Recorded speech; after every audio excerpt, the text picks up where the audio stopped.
Paula Hurlock, I want to say welcome back. I Never Knew TV, right? It's always a joy and a pleasure to have Pleasure you. to be here. A serious thing. Hope all is well.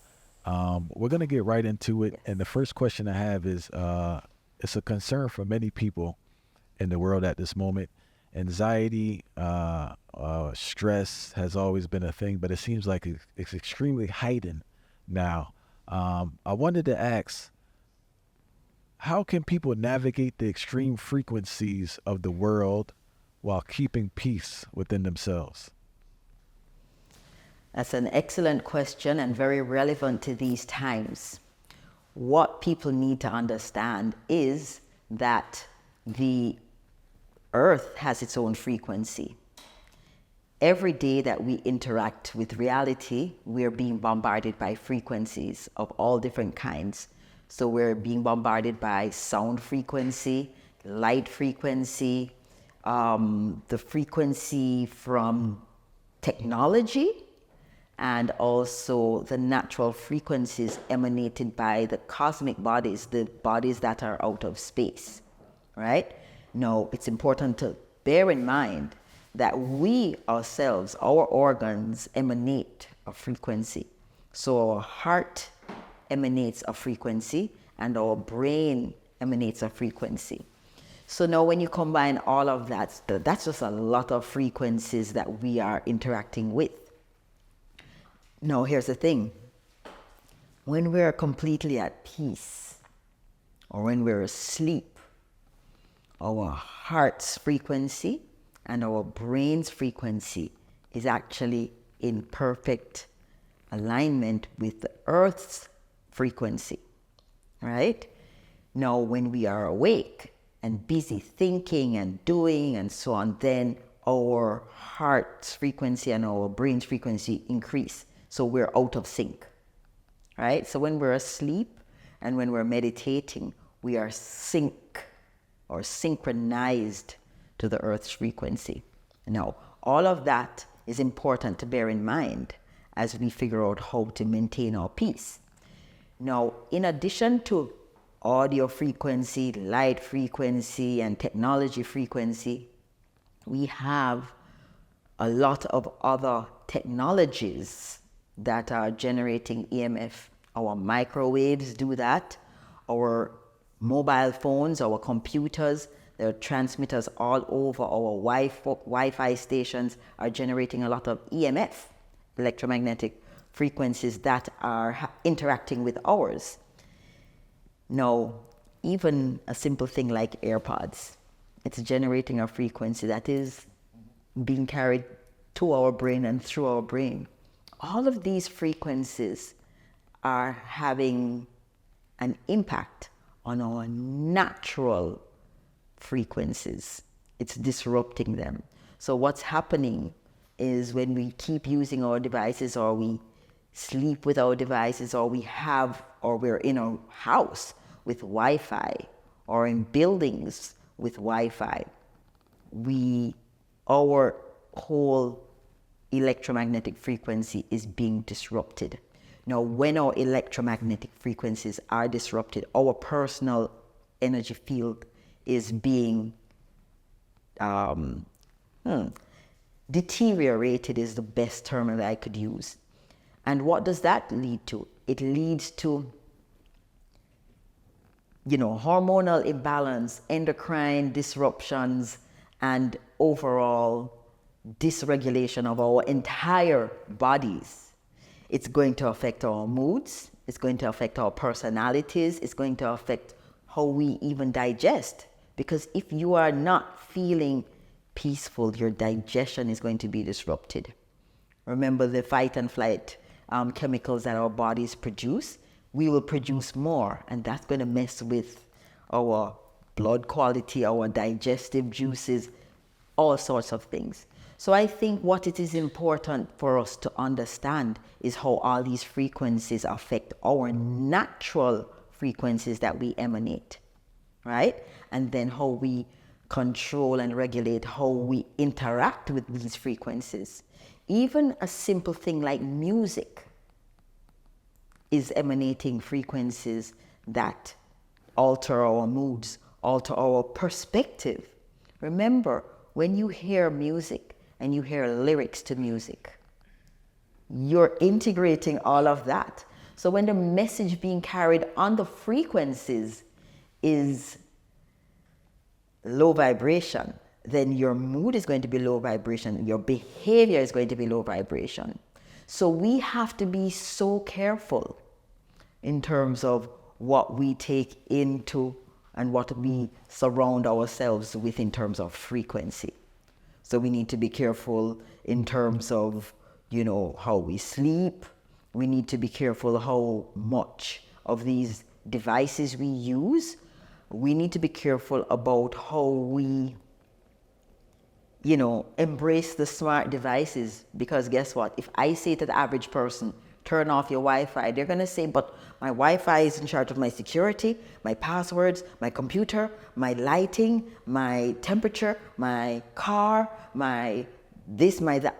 And so what's happening is that people are not even prepared to let go of some of the potentially damaging frequencies that we're surrounding ourselves with. There's another aspect I wanted you to touch on in regards to the frequency of people.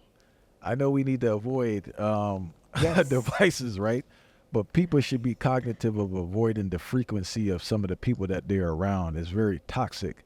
And what I notice is that Right. people may complain about certain energies coming from other people, but they still stay around those other people. So just like you said, they don't want to part with the technological device. They may want to consider partnering with certain people. Absolutely.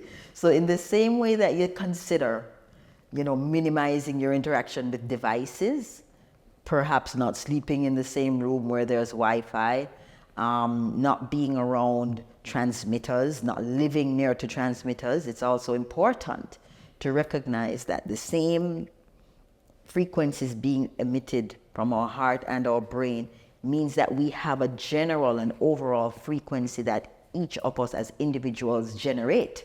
So, like you have said, people are emitting particular frequencies, and there are some frequencies that when you go around them, they're literally deleterious. And there's some frequencies that you go around that are nurturing and nourishing and empowering. And so we have to also be vigilant with the frequencies emanated from people that we choose to be around. And if we need to eliminate some of them, we just need to do the needful to protect our energy, to protect our peace. So if you are around someone or a group of persons, and when you leave that group, you have feelings of unworthiness, not being good enough to keep up with them, not being perceived in a way, being judged too much. If you feel sad and disempowered, I think that's a good sign that the frequencies being emanated by the individual or that group is not nurturing for your spirit, and that you should take the steps to remove yourself from those harmful frequencies, because they are harmful. Do you believe the earth is cleansing itself? Okay, very good question. Now, there's people who believe that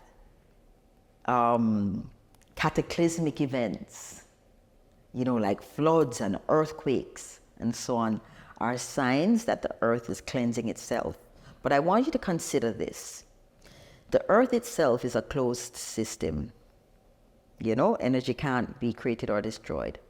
The solar system is a closed system with the earth, the sun, and other planets, all interacting with each other.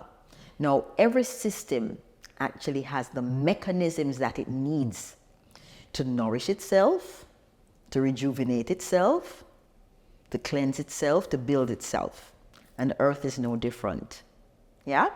So if you think about it, the Earth is made up of water, air, it's made up of rock, animals, fungi, plants, so many things. And like any system, whenever you have any kind of imbalance in the system goes out of its way to regulate or bring itself back into equilibrium. So a lot of people have been talking about, oh, there's overpopulation, there's too many people on the planet, and the planet can't support itself, there's not enough food to feed everyone. But if that were so, the planet would have done what it needed to do to get rid of the excesses in population, right? It's just like if we get sick, let's say we have an overgrowth of bacteria and they give us antibiotics, the bacteria is brought back into equilibrium and we feel better. So Earth would have known how to do that, right? The fact that it hasn't done that for a long time means that it is okay. We're in stasis when it comes to population. No, I think a certain narrative is being driven that the Earth is overpopulated. And if there's too many people, there's not enough food. But one of the things that I do know that is in fact a reality is that the Earth has enough resources and enough capacity to produce the resources required to sustain all of the humans and the animals that are on it, right? Now, another interesting thing about the Earth is that the Earth has the ability to do its own self-correction. So, for example, if we overbuild on the Earth and cover certain surfaces of the Earth, inhibiting its ability to take in water for the water cycle to take place, or if there is over pumping or over extraction of any mineral or natural resource in the Earth will figure out a way to compensate. So for example, there's a lot of drilling of water, there's a lot of extraction of oil. And what happens, you leave cavities in the Earth, and so you'll have issues of collapse, right? Or you'll have issues where you need earth movement to bring things back into equilibrium. So we have earthquakes happening because of human activities, yeah? So I think it's important to understand that the Earth is intelligent and it knows exactly what to do. But, and humans are pretty intelligent, but I think what is happening is that some of humans' activities are being misconstrued as the Earth trying to cleanse itself. But Earth knows what she has to do. She's been around for millions of years. She knows what she's doing. She knows how to regulate temperature. She knows how to regulate the water cycle. She knows how to ensure that, the humans that are on her surface move in the right way. She'll make sure that the food that is required will move so that the people will spread out. That's what used to happen when Earth was in harmony with the people, or when the people were in harmony with Earth, right? Now, all of that is changing because people are doing what they want to do. People are playing God. And so there are going to be consequences to that. And Earth is going to make sure that she does what she needs to do. I want to touch on one thing, and it's very interesting. I heard someone speaking about it. The Earth is generating its own frequency, and the Earth is getting a certain amount of energy from the different planets, especially our sun. That's the center of our solar system. We get a lot. The Earth gets energy. That's where it gets its food from. Yeah? And so we touched on, the excess EMF frequencies being pulsed all over the world because of technology. And I find it interesting because Earth is saying, okay, this is all messing with my electromagnetic field. I need some backup. And so we're getting pulses of natural light and from the sun that is, I think it's correcting whatever imbalances in the Earth's electromagnetic field that is being created by our use of technology. So even with that situation, you can see how the Earth within the solar system is getting its course corrections or its energetic corrections from the sun. And this is very evident with the excess or the large amounts of solar flares that we've been experiencing over the last couple of, I would say, last 12 to 14 months. Yes, we're in a solar maximum, so we're in a sun cycle, but I find it very interesting that it is actually helping to rebalance certain situations that we have going on the planet and helping the planet to cleanse herself of whatever excesses there may be going on its surface. Next question I want to touch on is the importance of words, the importance of the words you use to identify yourself. Now, I have seen many motivational speakers emphasizing how important it is to speak kindly to yourself, speak in an empowering way to yourself, and they've been saying whatever comes after I and am is very important.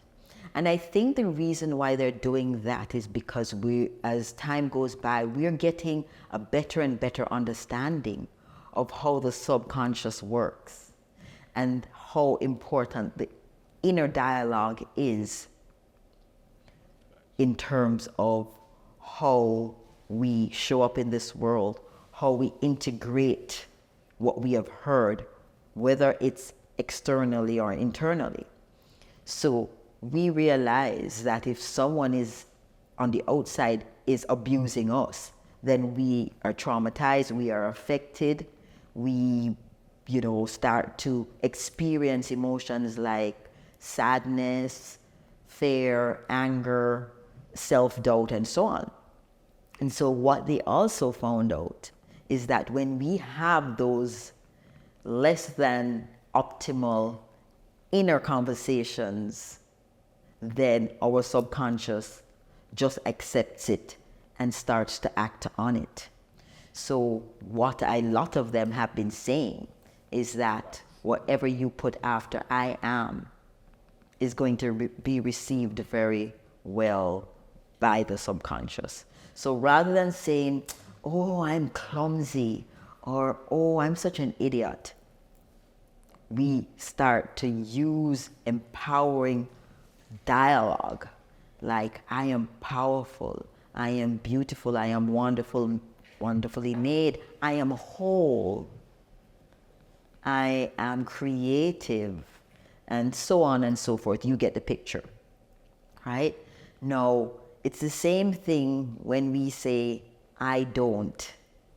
It also has a significant impact on what our subconscious now takes on board. I don't know how to, I can't. Those negative pronouncements actually have an impact on our abilities to perform simple tasks. So this is why I believe even from kindergarten level, teachers have been helping the children to sing little songs. I can, and I will, and I, because they understand that those empowering messages to self have an impact on even the motor skills and the way the body performs will be affected by those conversations.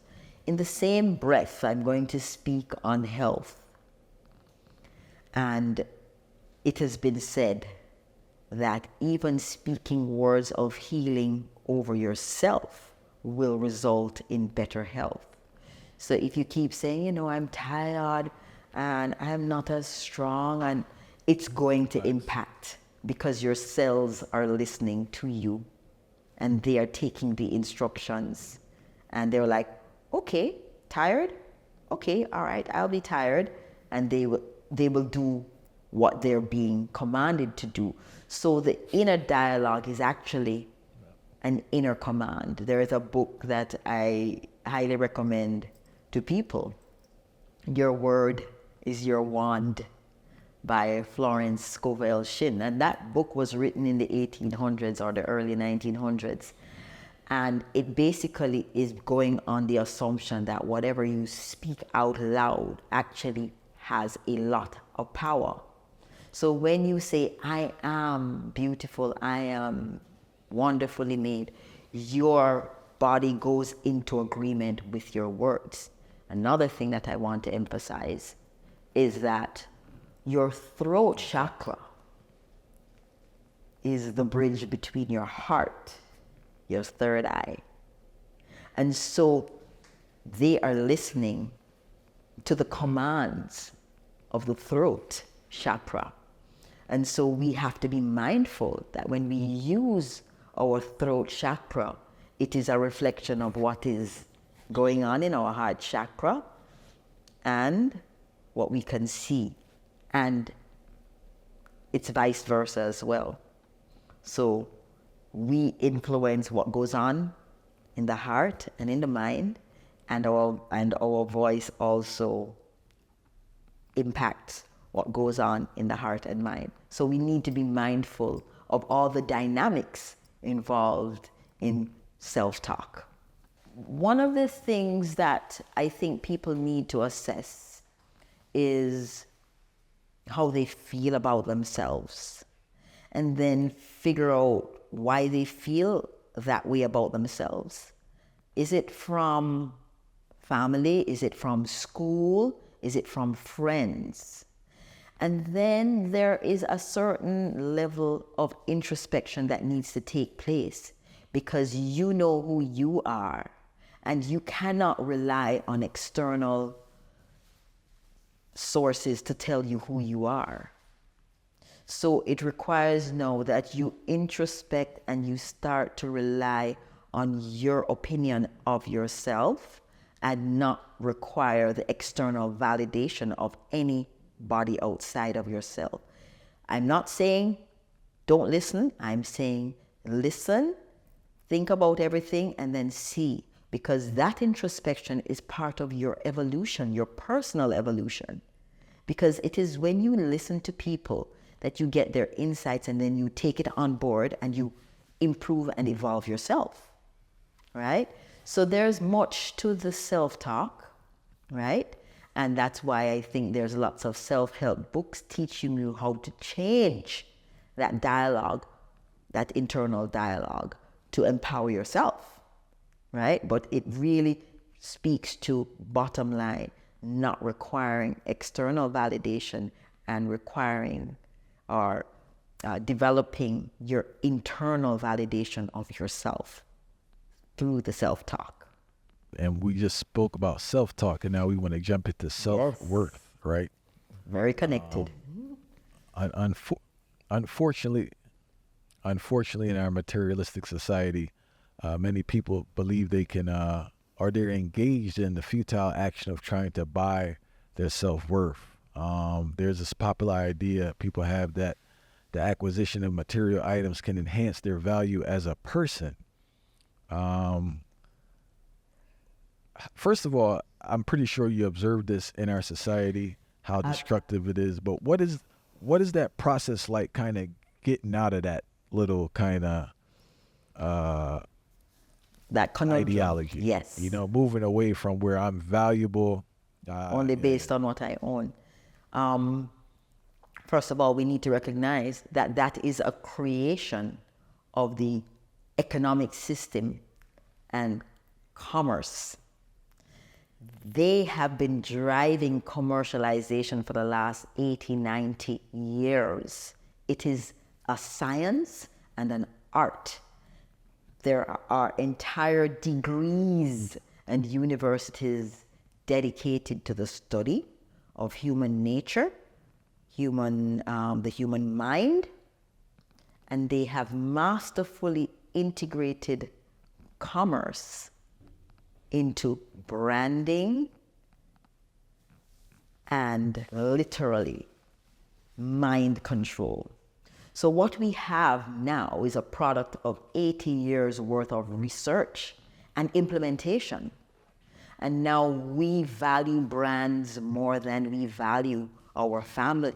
We value brands more than we value ourselves, our peace of mind, even our health. People will sacrifice eating well to own a brand that is going to cost them what it would take for them to eat healthy or for them to take care of their children. I apologize, Paula, but I have to cut Yes. you because you brought up such a great point, right? I've been reasoning to brethrens, trying to explain to them this job situation and health, right? When people quantify a job, it's usually by status and income, and they disregard the impact that it'll have on their mental, physical, Yes. spiritual, and family life. People seem not to understand that. All right, I'm gonna give you an example. You know how people say, oh, they want to get married or this and that. A lot of these occupations, a lot of these aspirations that you don't desire, that you've been influenced to desire, will not allow you to have Quality. anything that resembles a healthy family or relationship. Yes. Yes. And I think people aren't putting two to two together, because for you to be successful in that particular industry or field, the commitment that's needed is going to lead to neglect and the things you claim that you want.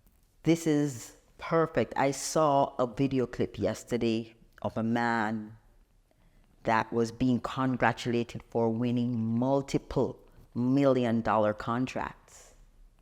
And at the same time that was happening, his wife asked him for a divorce. And you know what his statement was? He was saying, listen, you guys have to measure up going for the bag and also making sure that everything is okay at home, so that when you do get the bag, you have the wherewithal to enjoy the bag. So I think overall, people need to be a little bit more measured, but the programming is so deep that they don't even know why they need a designer handbag, why they have to wear designer shoes, why they must drive a designer car. And then the programming is so deep that women are actually using brands to determine whether a man is fit to be their mate. And so we're going into a situation now where if you're not taking me to a fancy restaurant, if you're not wearing this clothes or that clothes, you can't have a conversation with me. We can't even get to first base. And that goes to show how programmed, how brainwashed we are, where we are no longer looking beyond the flesh and looking into the person's spirit. And devalued. We're looking at the external trappings. We're going to be in problems, because what's happening, the only people that are winning are the big brands, the big corporations. The branding is so effective that we even think unhealthy foods are healthy. We even think unhealthy things are cool to be drinking and to be consuming. So it's very interesting. And if people were to stop and ask themselves, why am I going out of my way to ensure that I drive this car? The bottom line would be, I'm doing this because I want to be perceived as this person. So you realize the whole thing is fake. No. But hear this thing. But hear this thing. So they're not going to say that. They're going to tell you they want to do it. Yeah, but guess what? They are doing something to create an illusion for someone else to see this illusion and buy into the illusion. And so they're going to be living an illusion to please someone else who wants to be a part of an illusion. The whole thing is illusory. And it's Yes, yes, but masquerade party we're dealing with I right have now, a you know? theory, you know. People always say, "Oh, the playing field isn't level." I believe it is because superficial people who place themselves into superficial situations are going to attract other superficial people, and then they will live happily ever after.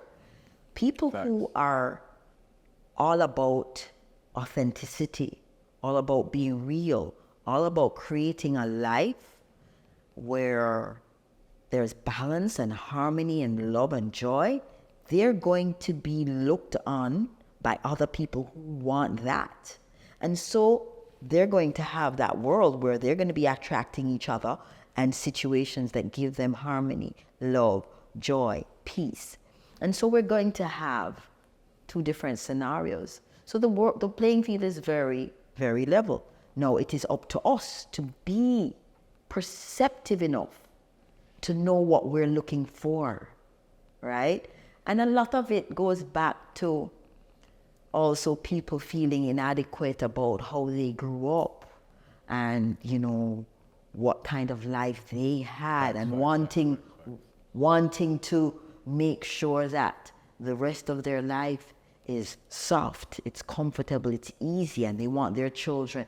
So they are going to put on the masquerade to bring in the person that will give them this thing that they seek.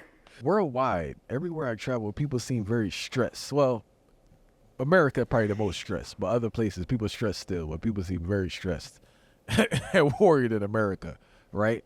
You know, you have the social issues, you have the political issues, you have the financial uncertainty.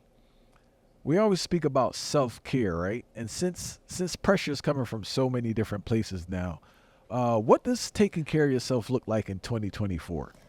I think taking care of yourself in 2024 and beyond is going to involve a lot of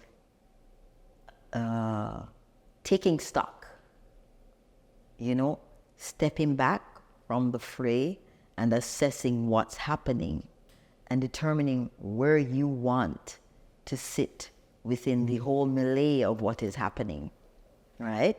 Once you have an idea of where you want to go, where you want to be, then you start to make the steps towards it. If you are all about getting that bag, because when you get that bag, you can go on expensive vacations, you can go to the spa 5 times a week, and you can wear pretty clothes and stay at lovely resorts all year round, then you must pursue that path.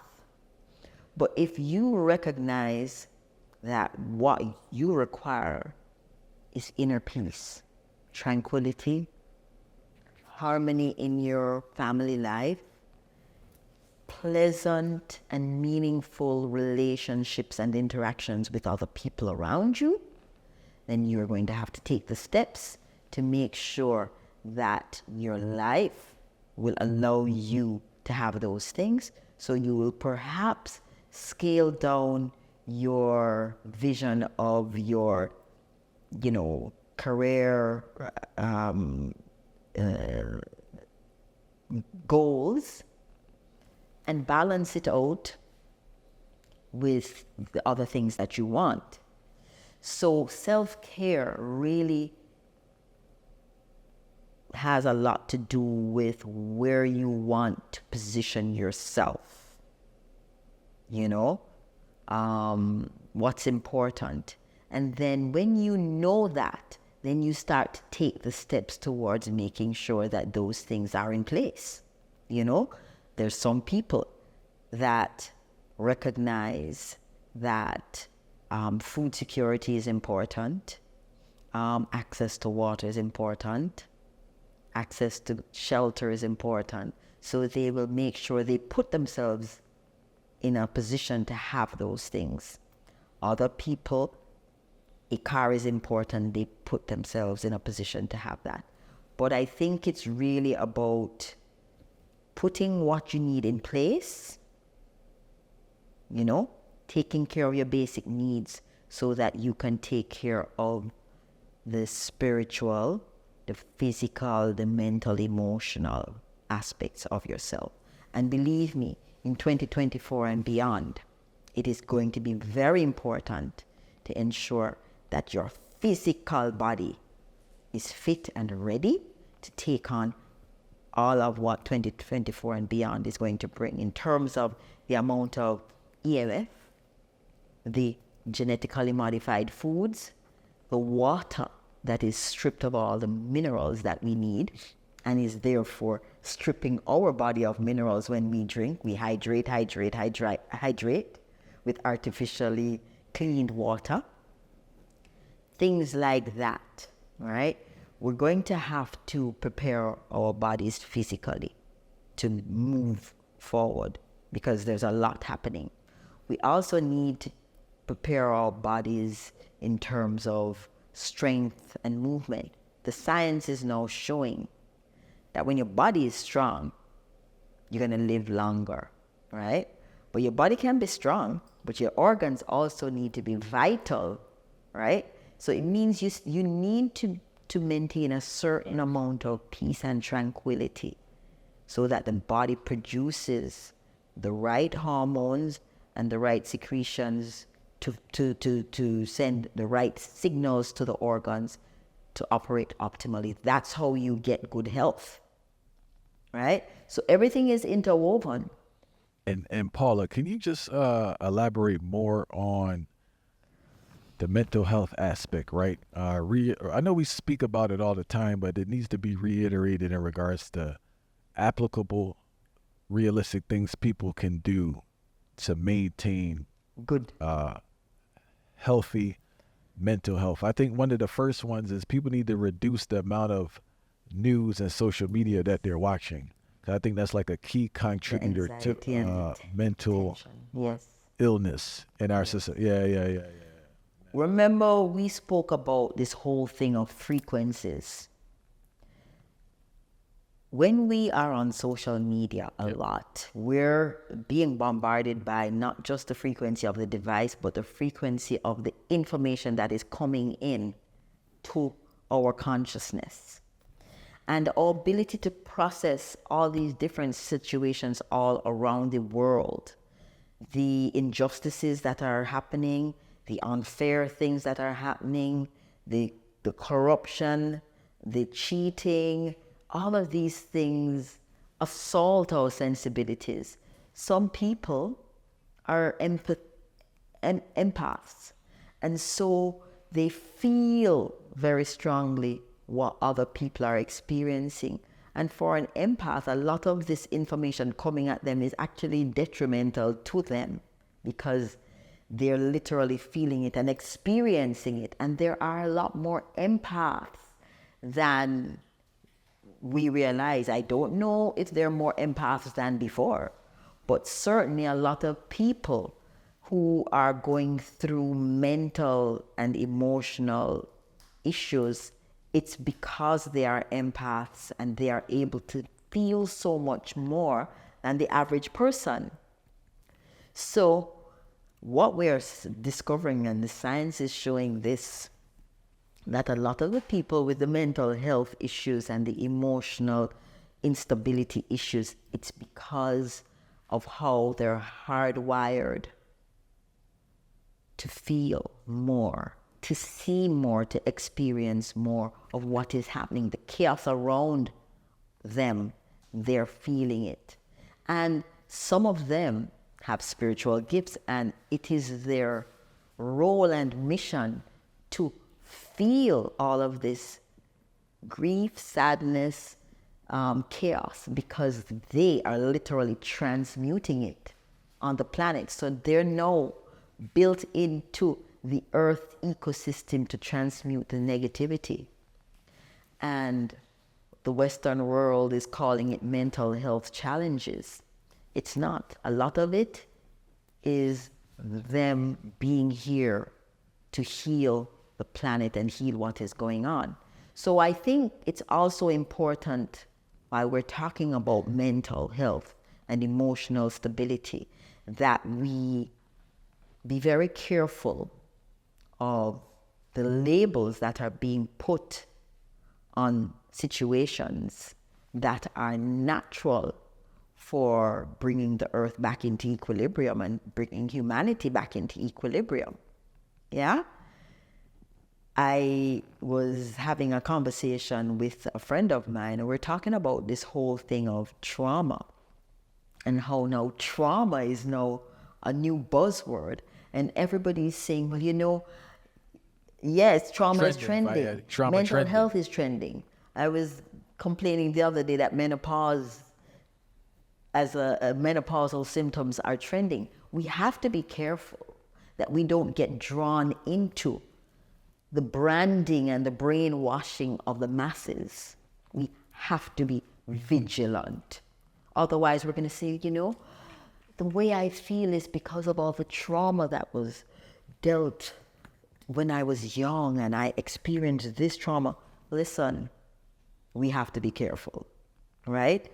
Are we having mental health, or are we feeling for the first time in our bloodline? Because what I heard another person say is that there are persons that are on the planet now that are the cycle breakers. They're the ones that are breaking the mold of their family line.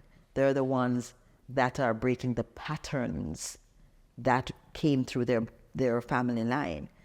And the reason why they're able to do this is because they're the ones who actually came and actually have the ability to feel all the pain from their entire lineage. Everybody else was numbing and dumbing down the pain, numbing the emotional trauma, numbing it down, keeping it as a family secret, pretending it wasn't happening, hoping that it would disappear. And it was just being passed down the bloodline. What's happening now, which is part of the whole awakening process, is that there are a group of people that are here on the planet now that are feeling everything from their entire bloodline. And they're feeling it so they can break it, shut it down. It looks like a mental health. And they said it can't work. They've decided, hey.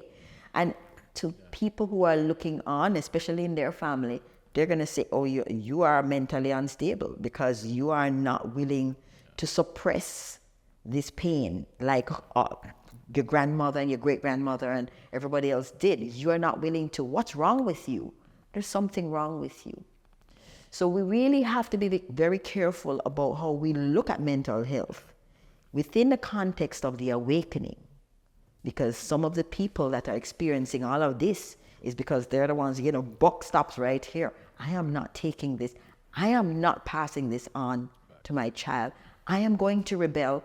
I'm going to act crazy until y'all get it. Man, what you said is so true, because I really see that with my peers. I'm probably in a biased group due to how I move and I attract a certain type of person, but yes. I see a lot of people who are really breaking those curses, man. I'm telling you, they're really yes. living differently. Things that used to go on that family for generations, they're not doing it. They deal with their family totally different. Their relationship with their spouse, their relationship with their kids. And more than anything, what I've been seeing, Paula, is the forgiveness of parents. They're cutting off this disdain and animosity with the older generation that's been going on for so long. It's very important. And as we speak, I know of so many women especially that are preparing themselves to break that cycle, to ensure that the same relationship that they had with their parents, they don't bring it forward to their children, So it's a beautiful process to watch, and it's interesting to see how the cycle breakers and the curse breakers are labeled mentally unstable, emotionally unstable, and encouraged to go and get psychological assessment and pop some pills to numb yourself like the rest of us numbed ourselves over the years. So it's just very interesting, just food for thought for everyone that's listening, to ask yourself the question, are you having mental issues, or is it that you have repressed certain emotions or realities for so long that it's now affecting you? Those are the questions to ask. For those listening, can you explain what are solar flares? What are solar flares? Right. So I think the reason why everybody's hearing so much more about solar flares than before is that we actually have access to space weather, where we can go on a channel or a station and see what's happening out there in outer space. Yeah? Now, from the beginning of time, all the civilizations have always had some kind of fixation with the sun. And even though they didn't have telescopes and they didn't have space weather channels, they knew from traditional information being passed down that there were times when the sun would be in high activity, and then there would be times when the sun would be in low activity. Now, one thing about the earth has cycles within cycles within cycles. And we all are aware of the ice age or the ice ages, and then the ages when we have a thawing, and then we have temperatures rising, and then an ice age again. Yeah? So the sun has a lot to do with a lot of the cycles within the cycles within the cycles on the planet Earth. Now, what we do know is that we have solar maximums and solar minimums.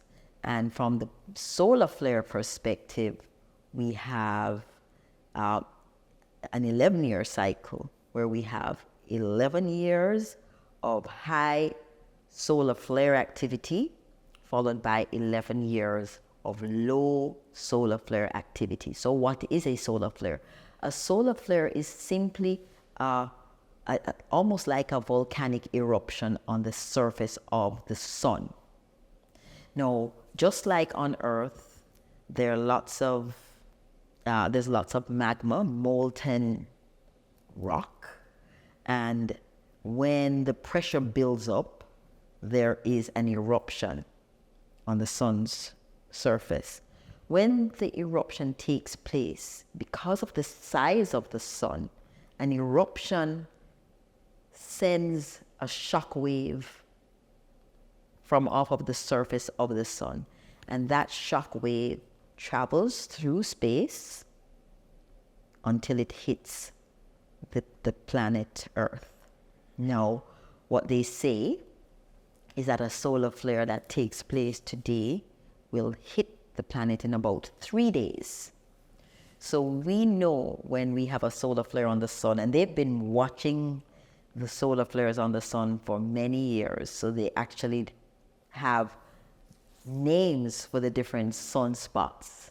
And sunspots are what have these eruptions that give off the flares. Now, when the flares send off when the flares happen, they send a shock wave, and the vibration hits the planet, our planet, in about 3 to 4 days. Now, the charge of the solar flare immediately impacts the Earth electromagnetic field. So the Earth has a whole area around it that is charged. There's a charge on the North Pole and a charge on the South Pole. So there's negative and positive charges within the electromagnetic field. So when these solar flares, that vibration or those frequencies hit the Earth, it distorts the electromagnetic field, and it creates a charge in the atmosphere surrounding the Earth, and it also affects the charge of the rocks and the magnetic core of the Earth. So one of the things they've correlated, or they're seeing, or they've been able to measure that whenever we have a solar flare of a certain magnitude, it creates charges in the atmosphere. So there's very great likelihood of lightning storms and thunderstorms and violent atmospheric activity because of the extra photonic charge. And they've also found that there is some way that the charge goes and impacts the Earth's core. and creates seismic activity. So a lot of the solar flares are also affecting the seismicity on the planet. So listen to this. If the solar flare affects the electromagnetic,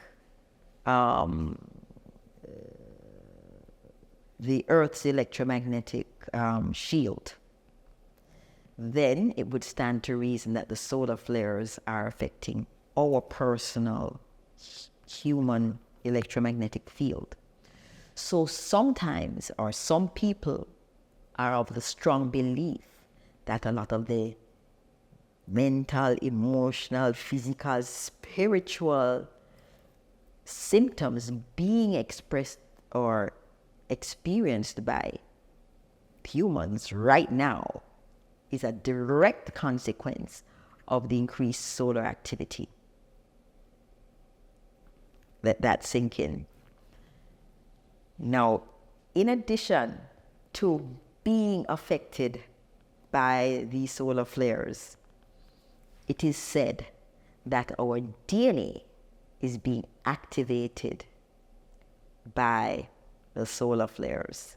And so the awakening that humanity is experiencing right now is directly correlated to the numerous solar flares that we're having. So these are just theories that are being bandied around, but I think they're valid because we are seeing massive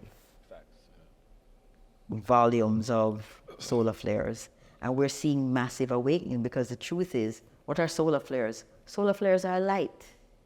And we're talking about the light of the world, and we're talking about, oh, and let me send you light and love. It's solar flares. Facts. No, I definitely see it, man. I see it in people. You know what I see most inspiring? I see a lot of elderly people taking their health seriously. Yes. And before there was a disdain, even though they may have been feeling sick or the doctor told them to do something, they would never do it. But I see people actually not taking pills, but taking the initiative to eat better, sleep better. And I was talking to my wife, and I said, like, something has to be going on in the frequency because this is wild. Yeah. Especially people are part of cultures that don't necessarily work out like that. Even in Jamaica, people are taking it seriously. Just conversations and people's perspective. Yeah. No, serious thing, you know. I think people are getting conscious around their health, and the consciousness around your health also translates to the consciousness around how you think and how you perceive and how you see the world. So it's all interconnected. And then with social media, the communication and the ability to hear what's going on in all over the world is facilitating people's to be able to look at what's happening over here and what's happening over there, and to correlate the two things and to really open their eyes to traditional stuff, to historical stuff that they overlooked to teach you in school because they're not preparing you to learn about your past. They're preparing you to learn how to make their system succeed. Facts. But you know what they say, you don't know your past, you won't know your future. And so it was imperative for us to not learn a lot of the things about our past.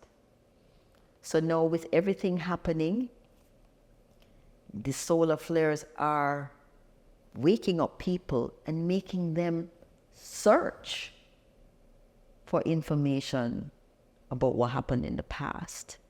And the information that they're finding is now guiding how they view things that are happening in the world today, because they can see the pattern easily and say, hey, but that happened 400 years ago. And when this happened, this was the outcome. Well, you know what? We can't allow this to happen again. And so they're being guided by the past. So I think it's a beautiful time to be alive because our senses are being awakened.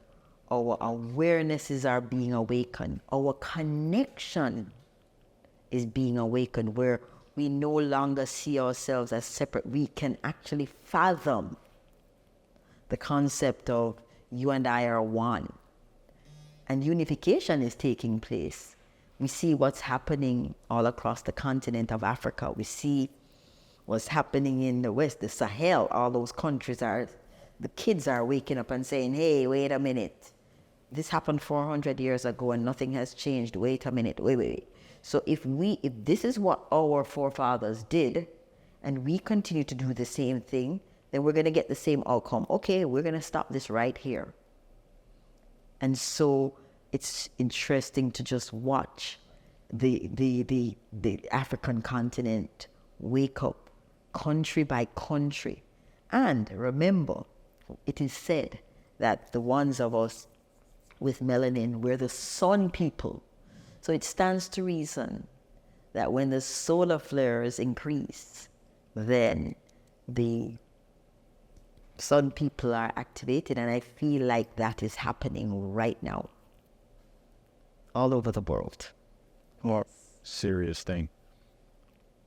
And Paula, I want to say thank you for your time. Thank you for your courage with sharing your wisdom, sharing yourself with the world. Many people have benefited, and we give thanks for that. And, yes, and we're looking forward to October. We're looking forward to October. Looking forward to the Ground is with my brothers and sisters conference in October. I have to thank you and your team for what you have been doing, for your commitment, and in particular, Junior, for your insight. You're very, very careful with handpicking the different people that you interview and bring to the channel, and it is so powerful how your choices is impacting how the world is learning and growing and evolving in their perspectives and in their knowledge that they're acquiring. So congratulations to your team and yourself. And, you know, I am looking forward to October, because there is nothing like being in person with like-minded people in a gathering together, raising the vibration, raising the frequency. So really, really looking forward to October.